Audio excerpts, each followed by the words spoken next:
The United States' withdrawal from Vietnam in 1973 was a significant event in the history of the Vietnam War. The conflict, which had lasted for over a decade, had claimed the lives of over 58,000 Americans and millions of the Vietnamese.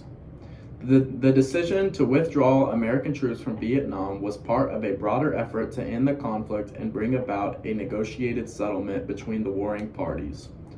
In 1973, the United States and North Vietnam signed the Paris Peace Accords, which called for an immediate ceasefire, the withdrawal of American troops, and the release of prisoners of the war. Under the terms of the agreement, the United States was required to withdraw all of its military personnel from Vietnam within 60 days. So by the end of March 1973, nearly all U.S. troops had left Vietnam, leaving behind a residual force of a few hundred military advisors.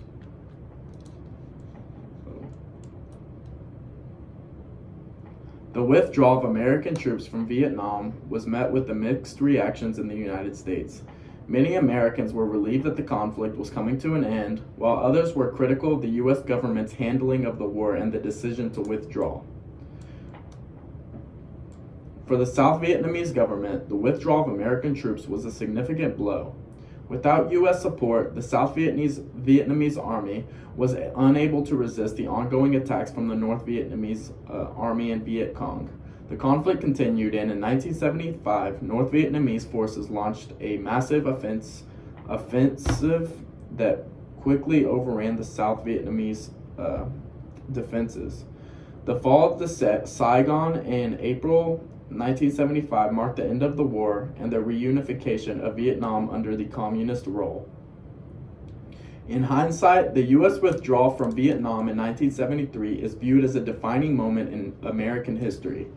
The conflict had deeply divided the country and eroded public trust in the government and its institutions. The war also had a significant impact on American foreign policy, with the U.S. government becoming more cautious about military intervention abroad in the years that followed.